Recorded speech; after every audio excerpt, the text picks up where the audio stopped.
آپ سب کو میری طرف سے بہت بہت سلام۔ آج ہم سیکھیں گے متی کی انجیل اور اس کا 25 باب 31 سے 46 آیات تک۔ یہاں پر اس طرح بیان ہے،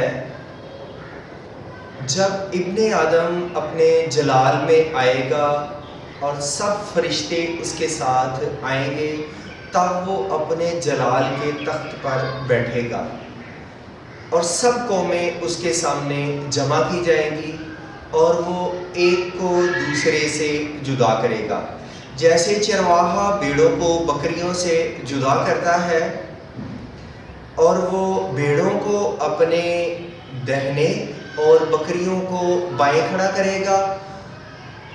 اس وقت بادشاہ اپنی دہنی طرف والوں سے کہے گا، آؤ میرے باپ کے مبارک لوگو، اس بادشاہی کو جو بنائے عالم سے تمہارے لیے تیار کی گئی ہے میراث میں لو، کیونکہ میں بھوکا تھا تم نے مجھے کھانا کھلایا، میں پیاسا تھا تم نے مجھے پانی پلایا، پردیسی تھا تم نے مجھے اپنے گھر میں اتارا، ننگا تھا تم نے مجھے کپڑا پہنایا، بیمار تھا تم نے میری خبر لی، قید میں تھا تم میرے پاس آئے۔ تب راست باز جواب میں اس سے کہیں گے، آئے خداوند، ہم نے کب تجھے بھوکا یا پیاسا دیکھ کر تجھے کھانا کھلایا یا پانی پلایا؟ ہم نے کب تجھے پردیسی دیکھ کر گھر میں اتارا یا ننگا دیکھ کر کپڑا پہنایا؟ ہم نے کب تجھے بیمار یا قید میں دیکھ کر تیرے پاس آئے؟ بادشاہ جواب میں ان سے کہے گا، میں تم سے سچ کہتا ہوں کہ جب تم نے ان چھوٹوں میں سے، چھوٹے بھائیوں میں سے کسی کے ساتھ یہ سلوک کیا تو میرے ساتھ کیا۔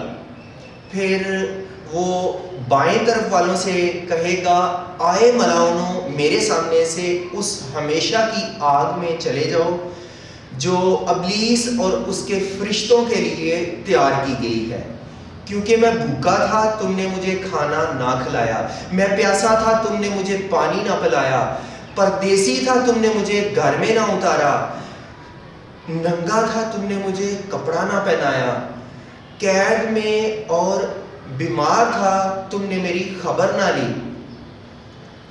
تب وہ بھی جواب میں کہیں گے، آئے خداوند، ہم نے کب تجھے بھوکا یا پیاسا یا پردیسی یا ننگا یا بیمار یا قید میں دیکھ کر تیری خدمت نہ کی؟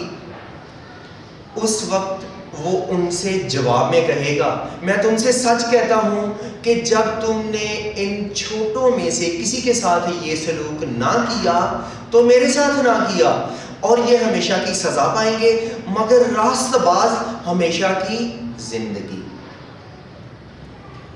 یہ بحث ان الفاظ سے شروع ہوتی ہے، جب ابن آدم اپنے جلال میں آئے گا اور سب فرشتے اس کے ساتھ آئیں گے۔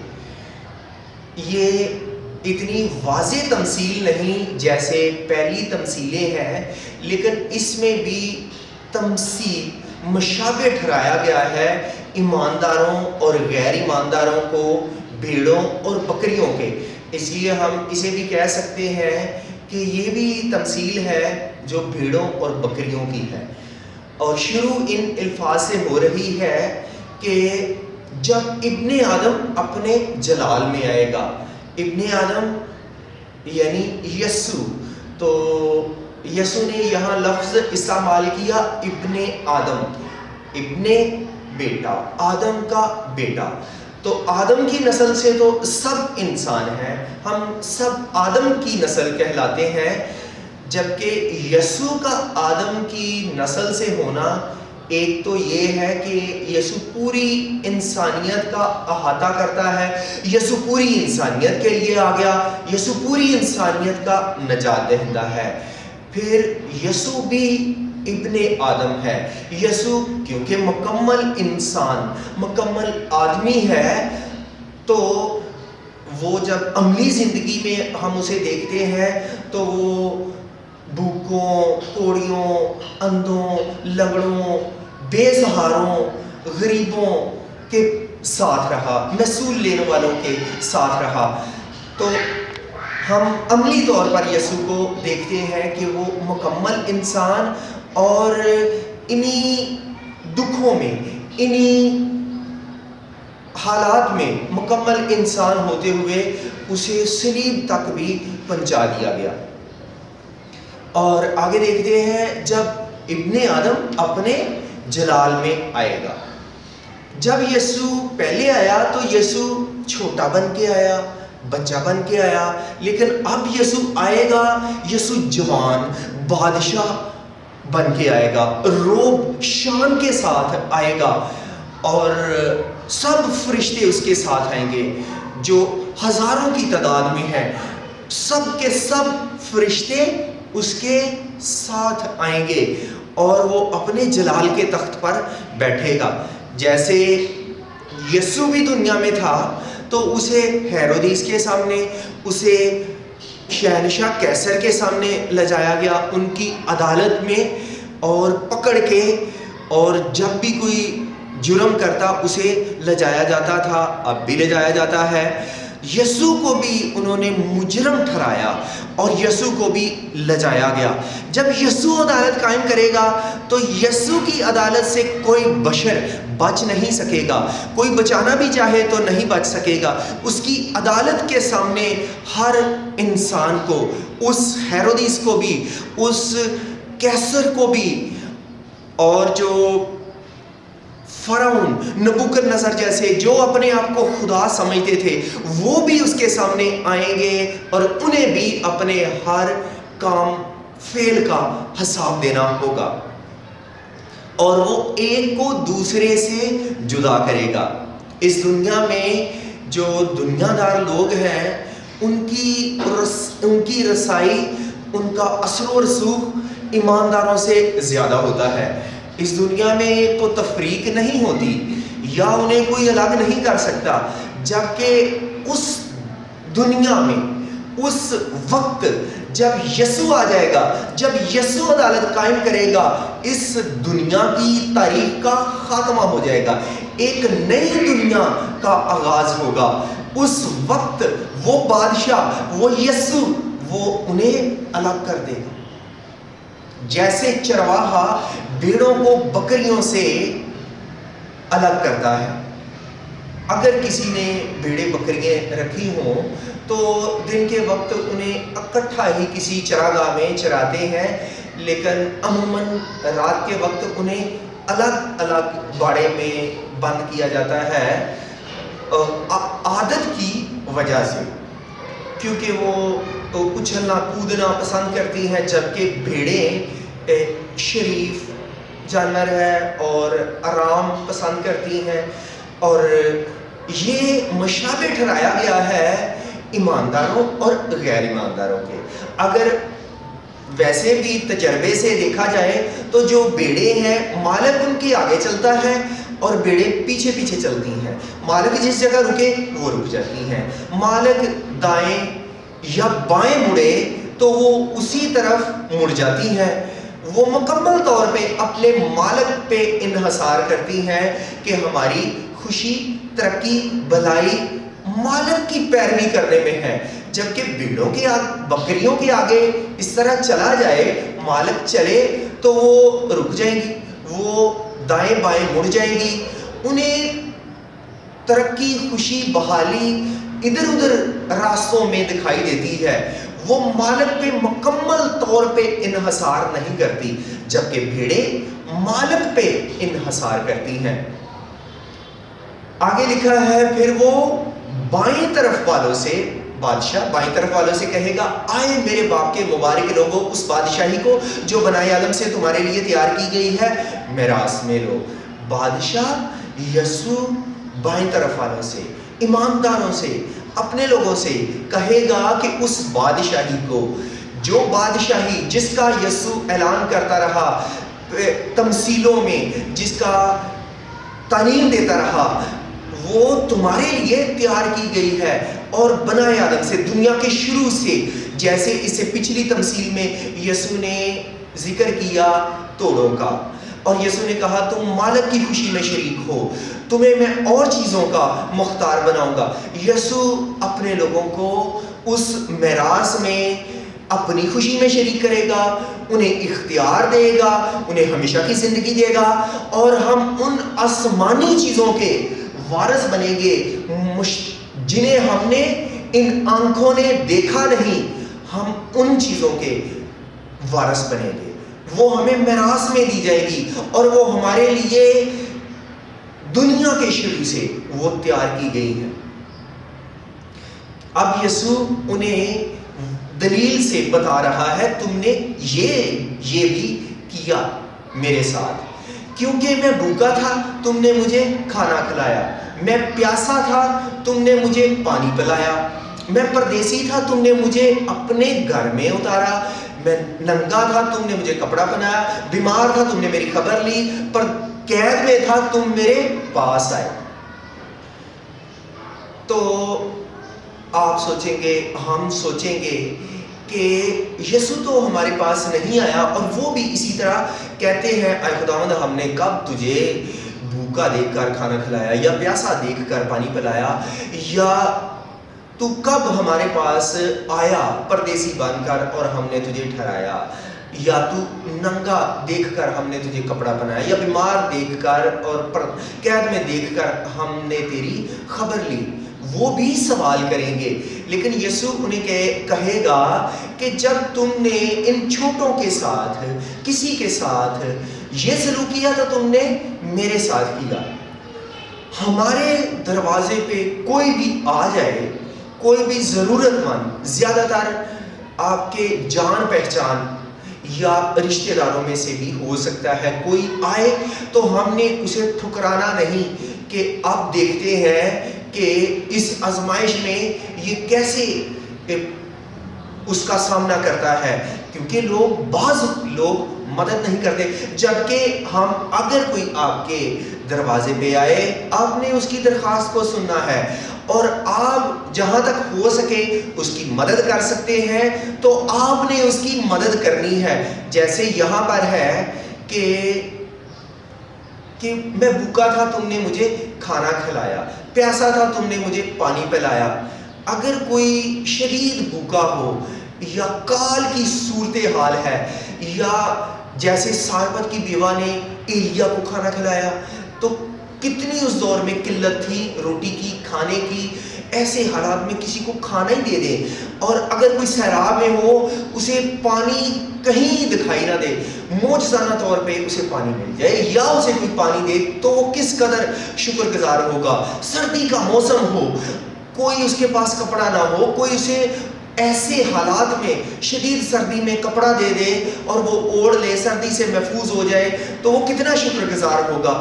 اگر کوئی قید میں ہو اور بیمار ہو، کوئی اس کی تیمارداری کرے جب وہ ایک قدم بھی نہیں اٹھ سکتا، اور پھر قید میں ہو جب بہت مایوس ہو اور وہ بے سہارا ہو، اور ہو سکتا ہے اسے ناجائز ہی قید میں ڈال دیا گیا ہو، تو وہ کتنا پریشان ہوگا۔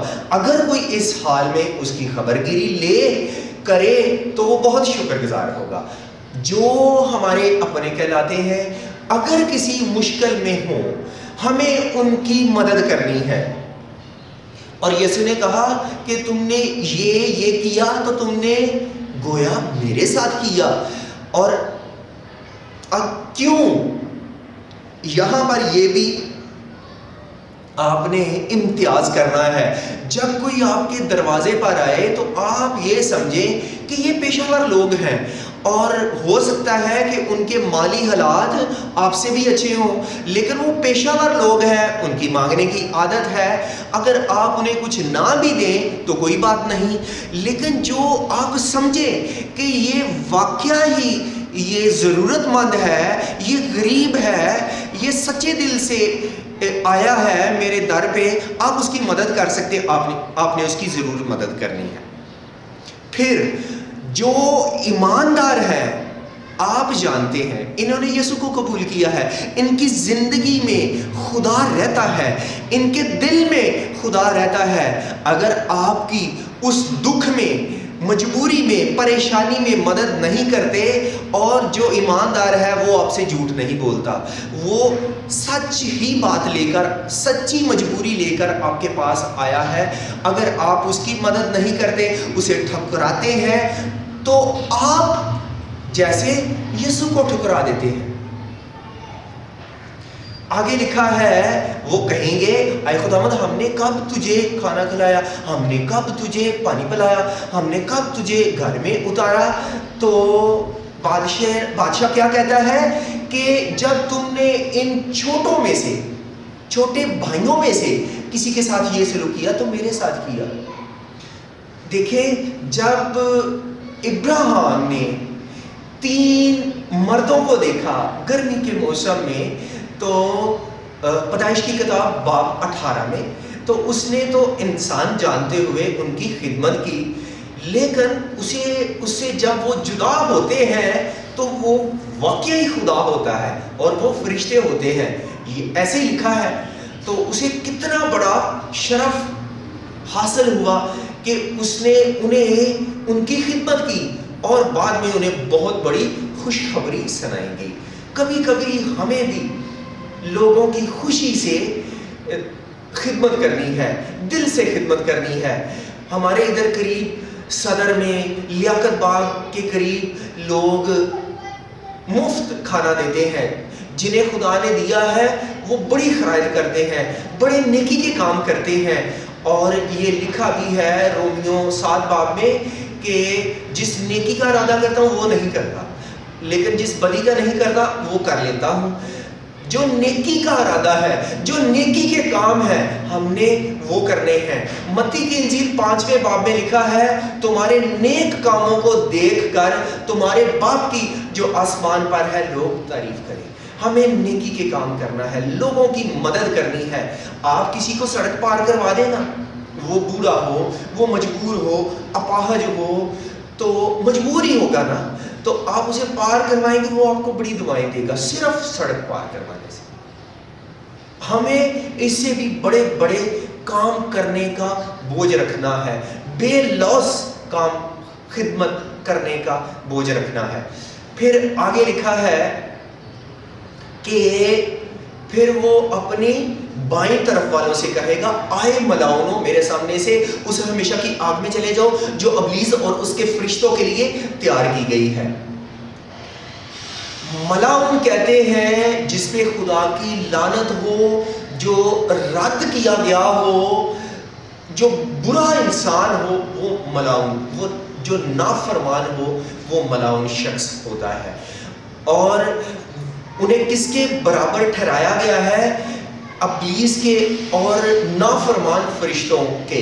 انہیں آگ کی بٹی میں ڈالا جائے گا، اور وہ لوگ بھی جو خدا کے پیچھے نہیں چلتے وہ ملاعون ہیں، وہ شیطان کے پیروکار ہیں، وہ ان فرشتوں جیسے، نافرمان فرشتوں جیسے کام کرتے ہیں، ان کا بھی انجام اسی آگ میں ہے۔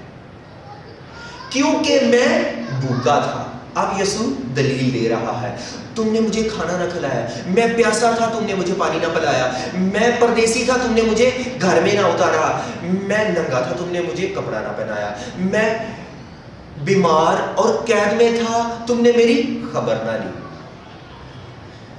جب ہمارے دروازے پر کوئی آئے، ایسے بھی دیکھنے میں آیا ہے، لوگ اپنے ملازموں کو، اپنے چوکیدار کو یہ کہہ دیتے ہیں کہ صاحب جی میٹنگ میں ہیں، ان کا دروازہ کھٹکے نا، تو وہ کہہ دیتے ہیں، انہیں پہلے سکھایا ہوتا ہے نا کہ آپ نے کہہ دینا ہے صاحب جی میٹنگ میں ہے، پادری صاحب سو رہے ہیں، اور پھر بعد میں یہ بھی کہتے ہیں کہ آپ کو نہیں پتا کہ وہ میٹنگ میں ہے، آپ نے دستک کیوں دی ہے، آئندہ سے ایسی حرکت نہیں کرنی۔ اس کی مدد کرنے کی بجائے اس کی بےزتی کر دیتے ہیں۔ جبکہ ایسے لوگ اور جیسے یہ بھی کہتے ہیں، تب وہ بھی کہیں گے، آئے خداوند ہم نے کب تجھے بھوکا یا پیاسا یا ننگا یا پردیسی یا بیمار یا قید میں دیکھ کر تیری خدمت نہ کی؟ جس جلال میں ہم تجھے اب دیکھ رہے ہیں کہ تو تخت پر بیٹھا ہے، اس جلال میں تو کبھی نہیں آیا، ہمارے خواب میں بھی نہیں آیا، تو ہم نے تو آئے خداوند تجھے نہیں ٹھکرایا۔ تو یسوع ان سے بھی کیا کہہ رہا ہے کہ جب ان سے جواب میں کہے گا، جب تم نے ان چھوٹوں میں سے کسی کے ساتھ یہ سلوک نہ کیا تو تم نے میرے ساتھ نہ کیا۔ یہ سلوک کون سا؟ جو پہلے والا سلوک ہے کہ وہ قبول کرتے ہیں، ہر ایک کو قبول کرتے ہیں، اس کی درخواست سنتے ہیں، اور اگر وہ مدد نہیں کر سکتے یا کوئی مدد نہیں کر سکتا، واقعی مدد نہیں کر سکتا، تو ہمیں اس کی بات کو سننا ہے، اس کے لیے حوصلہ افزائی کی باتیں کہنی ہے، دعا کرنی ہے، اسے پانی پلانا ہے، تھوڑا سا وقت دینا ہے تاکہ اسے تسلی ہو۔ جبکہ بعض لوگ دھدکار دیتے ہیں، رد کر دیتے ہیں، اور وہ پہلے سے بھی اس کے جذبات مجروح ہوتے ہیں۔ اور یسوع نے کیا کہا کہ جب تم نے ان کے ساتھ نہ کیا تو تم نے میرے ساتھ نہ کیا، میرے ساتھ برا سلوک کیا، تم نے مجھے قبول نہ کیا۔ کیوں؟ کیونکہ ہم جانتے ہیں کہ یسوع کہاں پر ہے؟ یسوع لوگوں کے دلوں میں ہے۔ یسوع مختلف صورتوں میں بھی آ سکتا ہے ہمارے پاس، جیسے خدا ابراہیم کے پاس آیا، خدا ہمیں بھی آزما سکتا ہے، ہمارے پاس بھی کسی بھی صورت میں وہ آ سکتا ہے۔ ہمیں لوگوں سے اس سلوک کو، اس پیار محبت کو بانٹنا ہے، انہیں قبول کرنا ہے، ان کی مدد کرنی ہے۔ یہ تمثیل ہمیں زیادہ زور دیتی ہے اعمال پہ۔ آپ سوچیں گے کہ پھر اعمال ہی پر ہمیں تکیہ کرنا چاہیے، نہیں، یسوع کو قبول کرنے کے بعد اعمال سے ہم اس ایمان کا اظہار کرتے ہیں۔ جن تک یہ منادی، یہ انجیل پہنچ گئی ہے، ان کے لیے یہ لاگو ہو جاتا ہے کہ وہ یسوع کو قبول کریں۔ اس کے بعد اعمال کا اظہار، ایمان کا اظہار اعمال سے کرتے ہیں، اور وہ ہے اچھے کام، نیک اعمال۔ جبکہ صرف نیک اعمال ہمیں بچا ہی نہیں سکتے، اور نیک اعمال ہم اس کلام کو جانے بغیر، یسوع کو جانے بغیر ہم نیک اعمال بھی نہیں کر سکتے۔ اور یسوع کو جاننا پہلے، پھر نیک اعمال کا ہونا ضروری ہے۔ اس کے ساتھ ایک بات اور بھی،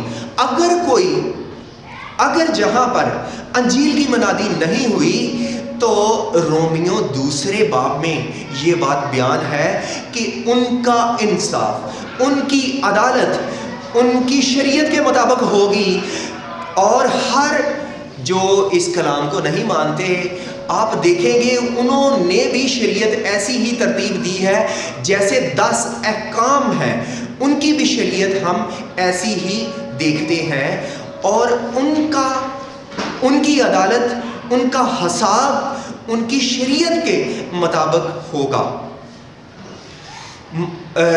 رومیو 2 باب کے مطابق۔ یہ جو تمثیل ہے یہ ہمیں یہ سکھاتی ہے کہ ہم نے نیک کام کرنے ہیں، ہم نے اس عدالت کے لیے، جب یسوع تخت عدالت پر بیٹھا ہوگا تو ہم نے اس کے لیے اپنے آپ کو تیار کرنا ہے، اور پھر ہم آسمان کی بادشاہی کے وارث بن سکتے ہیں۔ اور ہم نے کن کی مانند بننا ہے؟ بھیڑوں کی مانند ہے، اس کے پیچھے چلنا ہے، اور جو باتیں اس نے ہمیں بیان کی ہیں، سکھائی ہیں، انہیں دل سے قبول کرنا ہے، تب ہی ہم ہمیشہ کی زندگی پا سکتے ہیں، تب ہی ہم آسمان کی بادشاہی کے وارث بن سکتے ہیں، اس میراث کو ہم پا سکتے ہیں۔ خدا کرے کہ ہم اس انجیل کے پیغام کو قبول کریں اور یہ جو تمثیلوں کا سلسلہ ہے یہ ہم نے شروع کیا، جیسے یہاں پر لکھا ہے یسوع تمثیلوں میں کلام کرتا ہے۔ یسوع نے بڑی بنیادی تمثیل سے شروع کیا، ایک بیج بونے والے کی تمثیل سے۔ خدا کا کلام بیج ہے جو بڑھتا ہے، جو اسے قبول کرتے ہیں، اور وہ لوگ، وہ زندگیاں پھل لاتی ہیں۔ خدا کرے ہماری زندگیاں پھلدار بن جائیں۔ اور ہم نے تمثیلوں کا سلسلہ آج خدا کی خوشی، خدا کی مرضی سے پایا تکمیل کو پہنچایا، اور یہ متی کی انجیل میں آخری تمثیل ہے۔ خدا کرے کہ ہم، اور یہ تمثیلیں بتدریج روحانی طور پر بڑھتی ہوئی دکھائی دیتی ہیں۔ خدا کرے کہ ہم اس کلام کو جو یسوع نے ہمیں مختلف زاویوں میں اور ہر تمثیل میں دو رخ بتائے ہیں، اور مثبت رخ کو اپنا سکیں تاکہ ہم ہمیشہ کی زندگی کو پا سکیں۔ خدا ہمیں اس کلام سے برکت بخشے، آمین۔